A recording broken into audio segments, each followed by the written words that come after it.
अस्सलामुअलैकुम दोस्तों, welcome to secular मियाँ भाई चैनल। तो केरला के अंदर आरएसएस पर बैन लगाने की शुरुआत हो चुकी है। जी हां, केरला में ऐलान किया गया है कि केरला के मंदिरों के अंदर आरएसएस के कोई भी प्रोग्राम नहीं होंगे। टीडीपी की देखरेख में लगभग 1200 मंदिरें आते हैं। बोर्ड ने कहा है कि मंदिर परिसर में पूजा और फेस्टिवल के अलावा किसी दूसरे प्रोग्राम की परमिशन नहीं मिलेगी। ये आदेश मंदिरों में लगाने वाली आरएसएस की शाखा को ध्यान में रखकर दिया गया है और पूरे केरला के अंदर आरएसएस के जितने भी ब्रांचेस है वहां पर हथियार पर पहले ही रोक लग चुकी है। इतना ही नहीं, जितने भी आरएसएस के ब्रांचेस है वहां पर इसके अलावा एक और ब्रांच लगाने की परमिशन नहीं मिलेगी। यानी कि जो ब्रांचेस पहले से है उसे रखा जाएगा, उसे देखरेख किया जाएगा और एक्स्ट्रा जो भी लगने वाले हैं उसे बैन कर दिया गया है, नहीं लगाने दिया जाएगा। हम तो यही चाहते हैं कि ये लोग सिर्फ साउथ में नहीं बल्कि पूरे ऑल ओवर इंडिया में बैन हो जाए। ये वीडियो जो है वडोदरा गुजरात का बताया जा रहा है, जहां पर फिर से एक बार प्रवीण तोगड़िया अंतरराष्ट्रीय हिंदू परिषद का लीडर मुसलमानों के खिलाफ जहर उगलता दिख रहा है, कस्में खिला रहे लोगों को।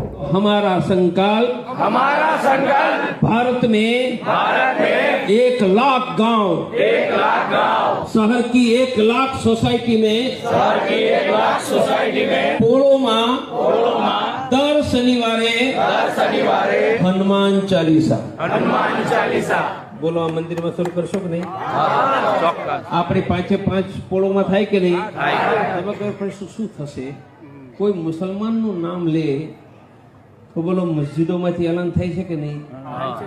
અહીંયા માનો 500 હનુમાન ચાલીસા ચાલતા હોય અને પ્રવીણભાઈ હનુમાન ચાલીસામાં 500 જગ્યા એલાન કરે તો 25-50 હજાર લોકો નીકળે તો આપણું નામ લેવાની એસી થઈ જાય કે નહીં? इसके अलावा सुरेश चौहान के भी जो है जगह जगह पर प्रोग्राम करे, जैसे कि आप देख सकते हैं कि प्रोग्राम के अंदर सौों की तादाद में, यहाँ तक कि हजारों के तादाद में भी लोग पहुंच रहे हैं। ये लोगों ने लोगों का इतना ब्रेन वॉश किया है कि लोग अपना काम का सारे छोड़कर ये लोगों का भाषण सुनने के लिए पहुंच रहे। भाषण में ये लोग क्या कहते हैं? मुसलमानों के खिलाफ तलवार उठाओ। हिंदुस्तान में चुनाव ज्यादा से ज्यादा और 3 या 4 बार होंगे, 15 वर्ष या 20 वर्ष, उसके बाद चुनाव की संभावना नहीं है।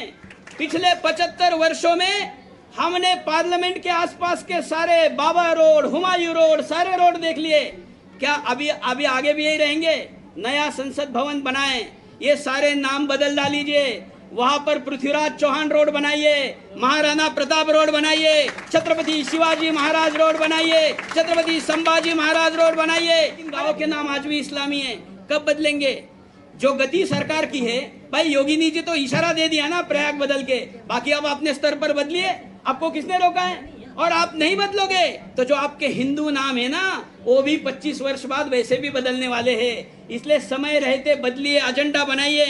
आज अकबर हमारी बेटियों को उठाकर लेके जा रहा है, हम क्या करें? आज हमारे मंदिरों को तोड़ा जा रहा है। क्या महाराणा प्रताप होते तो मंदिर टूटता?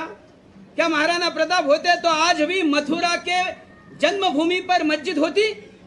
क्या शिव हमारे महादेव के मंदिर पर इतना बड़ा हमने वहां कॉरिडोर बनाया, सब बनाया, लेकिन हम कौन से शिव का दर्शन करें वहां पर जाकर? जो काशी में हम जिस महादेव की पूजा करते हैं, देश के प्रधानमंत्री, देश के राज्य के मुख्यमंत्री, हम सब करोड़ों लोग जाते हैं, वो प्रतीकात्मक शिवलिंग है। असली शिवलिंग तो उस ज्ञानवापी मस्जिद के नीचे है। और हम 75वीं वर्ष की हम स्वतंत्रता की 75वां वर्ष मना रहे, अमृत काल कह रहे हैं। मैं इसको संपूर्ण आजादी तब तक नहीं मानूंगा जब तक 4.5 लाख मंदिर जो मस्जिदों के नीचे दबे हैं उनकी मुक्ति नहीं हो जाती। देवबंद में जो कभी देववृंद था, वहां पर कृष्ण जन्मभूमि, कृष्ण जयंती मनाई नहीं दे रहे थे मुसलमान, तो वहां के लोगों ने कहा सुरेश चौहान के को बुलाते हैं, फिर मुसलमान चुप हो जाएंगे। वहां के लोगों ने मुझे बुलाया, रात के 12 बजे हमने कृष्ण जन्मभूमि, कृष्ण जयंती मनाई। किसी के अब्बू की हिम्मत नहीं हुई कि उसको रोक कर सके। परिणाम क्या हुआ? दूसरे दिन 28 चौहान मुस्लिम परिवार मुझे मिलने आए और उन्होंने मुझे कहा कि चौहान साहब, हम आपको देखते हैं टीवी पर, हम भी चौहान हैं, लेकिन क्या करें, हमको कोई कुछ कह नहीं रहा है, बुला नहीं रहा है, और आने वाली जो पीढ़ियां हैं वो अपने नामों में चौहान नहीं लगा रही है। ये जो देवबंद है ना, यहाँ के मदरसे ने चरित्र बदल दिया है, और इसलिए हमको उस चरित्र को बदलना, बचाना अगर होगा तो हमको उनको आज हिंदू बनना होगा। उन 28 परिवारों ने मुझे भेंट की। मैंने उनको कहा कि आप आओ, हम आपके साथ रोटी बेटी का व्यवहार करने के लिए तैयार हैं। उनकी घर वापसी हमने कराई, उनको घर दिलवा दिए।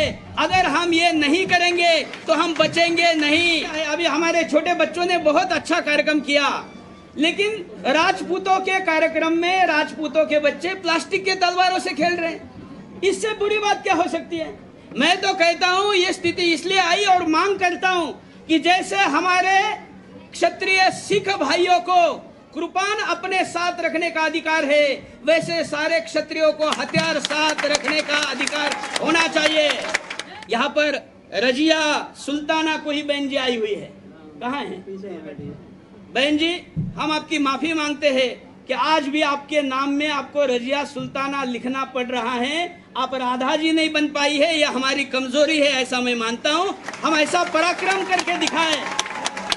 कर्नाटका के चीफ मिनिस्टर ने अंधभक्तों को लेकर कहा है कि अब कर्नाटका के अंदर कोई भी मॉरल पॉलिसिंग नहीं होगी। जो इससे पहले की सरकार में हो रही थी, अब उसे पूरी तरीके से रोका जाएगा। कोई भी मजहब एक दूसरे के मजहब से बड़ा नहीं होता, हर मजहब को इक्वल देखा जाएगा, बराबर देखा जाएगा। ಮತ್ತೆ ಕಾನೂನು ಪಾಲನೆ ಮಾಡುವಾಗ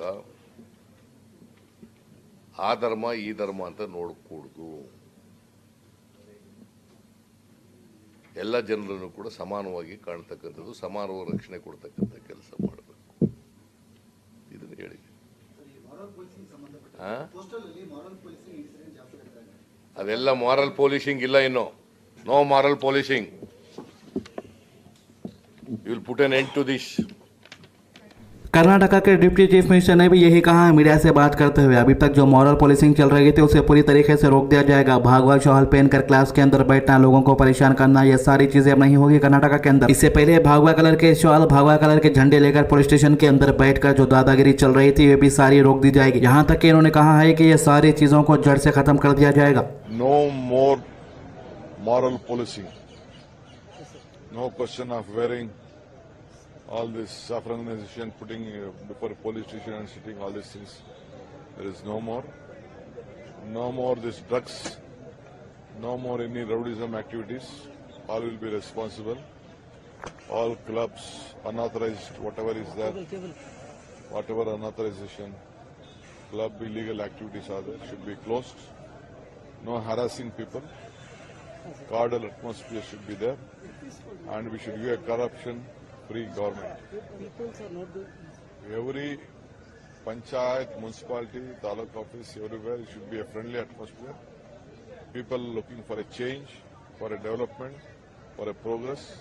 And that should be our agenda that we have communicated to them. तो अभी भी अंधभक्तों के अंदर मुसलमान क्रिश्चियंस को लेकर कितना जहर है, इस वीडियो के जरिए आप अंदाजा लगा सकते हैं। एक शख्स जो है जहां जहां पर क्रिश्चियंस का सिंबल दिख रहा है, मुसलमानों का सिंबल दिख रहा है, उन सिंबल्स को मिटाता हुआ दिख रहा है। ऐसे इसने कई वीडियोस को पोस्ट किया हुआ है और अंधभक्त इसके काम को पसंद भी कर रहे हैं। और इसमें कोई शक नहीं है कि बेरोजगारी का आलम यहाँ तक है कि ये मुसलमानों को नीचा बताने के लिए, किसी को भी ऊपर पहुंचाने के लिए तैयार रहते हैं। आज की अच्छी बात, अल्लाह ताला कुरान में फरमाता है कि और ए रसूल, लोगों को वो वक्त याद दिलाओ जब तुम्हारे परवरदिगार ने आदम के बेटे की पीठ से उनकी सारी औलाद को निकाला था और उनको खुद अपने ऊपर गवाह बनाया था और पूछा था कि क्या मैं तुम्हारा रब नहीं हूँ? सबने जवाब दिया था कि क्यों नहीं, हम सब इस बात की गवाही देते हैं। और ये इकरार हमने इसलिए लिया था ताकि तुम क़यामत के दिन ये ना कह सको कि हम तो इस बात से बेखबर थे। सूरह आराफ आयत नंबर 172। वीडियो को ज्यादा से ज्यादा